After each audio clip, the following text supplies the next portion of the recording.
So the way to kind of explaining the story of Line 3 can be easily broken up into climate, water, and treaties. Climate, if Line 3 were to be fully operating, it would be the equivalent as 50 coal-firing power plants in the state of Minnesota. Just the line? Just Line 3. Just the line operating? Yeah. What?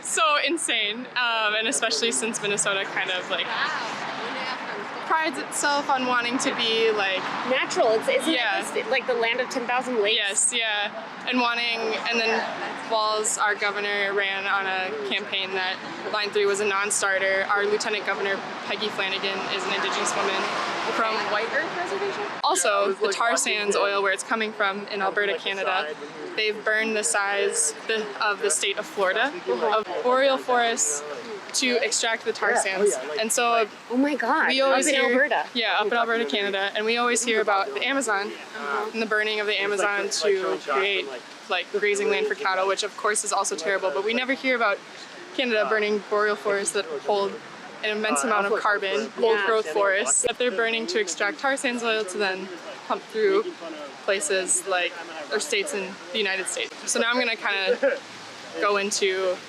water. Okay. So it crosses over 220 different bodies of water. It crosses the Mississippi River twice.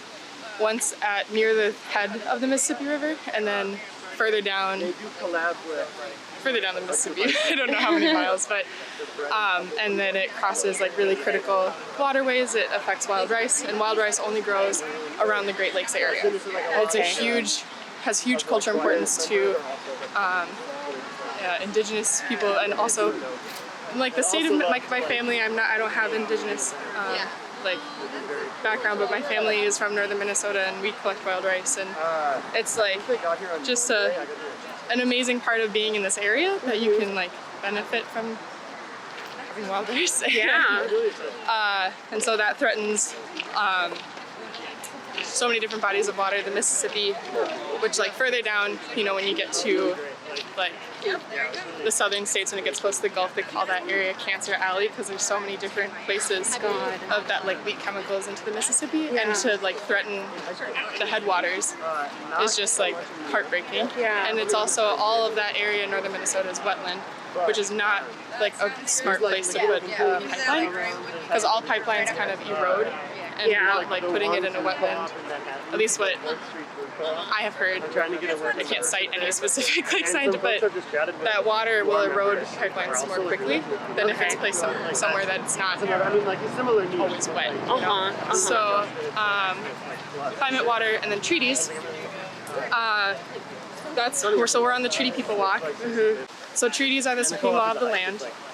This pipeline affects 1855 treaty rights for the right to hunt, fish, and gather on Indigenous land.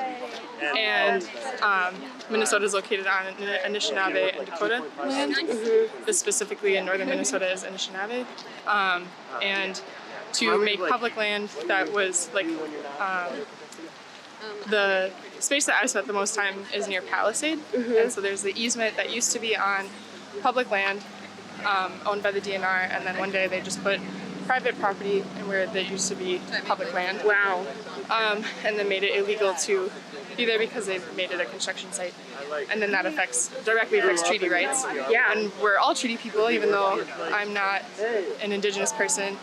My ancestors were also part of those treaties. Yes. And so being able to uphold the rights of people to hunt, fish, and gather on their land, and to like not actively ruin it is like part of that. So climate, water, treaties, those are kind of like a brief overview of all of those. There's also, so now kind of the background. Moving forward, the main calls, at least in March, and I think this is still pretty fitting now, is like bank, Biden, and Frontlines. Okay. So the call for banks is the call to defund Line 3. There are like 64 major banks globally that fund pipelines. The biggest ones here in Minnesota at least are Chase Bank, Wells Fargo, and I think Citibank? For sure Chase and Wells Fargo. If you bank or have a card with Chase or Wells Fargo, you can check the list of all the banks that fund pipelines or fossil fuels on the Stop Line 3 website. you can make the choice to take your money out of Wells Fargo and you can tell them why, or Chase or whoever. Right. And you can tell them why, and it's like, I don't want to fund pipelines. Yeah. So you have power with that. Biden has, as the president, he has direct control over Army Corps of Engineers where the permits are held. So he, as president, can choose to like pull those permits. We have moved away from calling on walls since he has not fulfilled any of his promises. And on Biden's first day in office, if you recall, he pulled the permits from Keystone XL pipeline. And Keystone XL, and someone referred to Line 3 as a Keystone clone because it's the same type of oil, and it's just like the same thing. So for shutting down Keystone XL, we should absolutely be shutting down Line 3. We should be shutting down all pipelines. Yeah. But calling on Biden to just kind of live up to his promises of building back fossil free.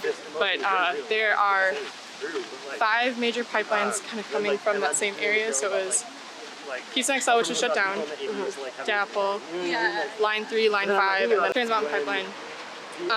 Line 3 is kind of the lowest on the priority because it's referred to as a replacement pipeline because the original one was built back in like 60s, I think. And there are actually like 6 pipelines that run through this like area in Minnesota, and they're just replacing the one, like Line 3, that carries tar sands. So there's a lot with that, but people are like, well, we need oil. We don't use tar sands oil. So it's just like not even helping our economy. Minnesota does need jobs. These are a lot of out-of-state jobs and also not for long-term, so it's not really benefiting our communities with taxes. So, and then Frontlines, that's kind of what we're doing right now. We're not directly on the front lines, but like kind of raising awareness and doing this really symbolic walk and building power. But the call to go to the front lines is always there, and right now it's really critical. And they want everybody to come. Yeah. Or we want everybody to come.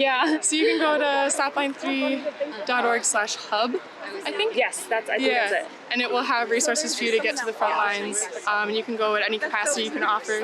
There's a space for you in whatever capacity that you can hold. And the 25th, we're going to be at the Capitol, and just continuing to raise awareness, because if they're about, I think, 70% done with the pipeline at this point. They're aiming to be done by the end of August, but we're not done fighting. If they finish the pipeline, we're going to fight to not have oil run through. If they put oil through, we're going to fight to stop it. If they continue to go, we're just going to keep continuing until it's not there anymore. We know from the IPCC report on Monday that this is not what we need. This is the kind of thing we need to stop doing, right? Yeah, exactly. The last bad idea. So gotta work towards that together. I feel very sympathetic towards the arguments, because Enbridge put the company that's building Line 3, a Canadian company, not even the States. Canadian company that's building Line 3 has put a lot of funding into. They've been doing a lot of propaganda work. Yeah, a lot of propaganda work in northern Minnesota. Yeah, I heard a radio ad. Really? Yeah, and the radio ad was this woman, and she was like, "Oh, don't worry, Line 3 is going to be over before you know it, and then we're going to have energy for, all of your needs and blah blah blah." And I was like, "Damn!" Tar sands flowing through the pipe isn't even being used in this. No, that's the thing. Yeah, it's getting shipped. And then the pipe being over before you know it, isn't that the jobs that you're trying to hang on to so bad? And I'm saying that you, as in like the people who are opposing our opposition. Yeah. And it just is so hard because Minnesota does need jobs, and we currently do rely on fuel to get around. Everyone has cars, but we don't use this oil. Also, just because we do that doesn't mean we can't work towards a better future. We all drove here to get here, but that doesn't mean that we're not.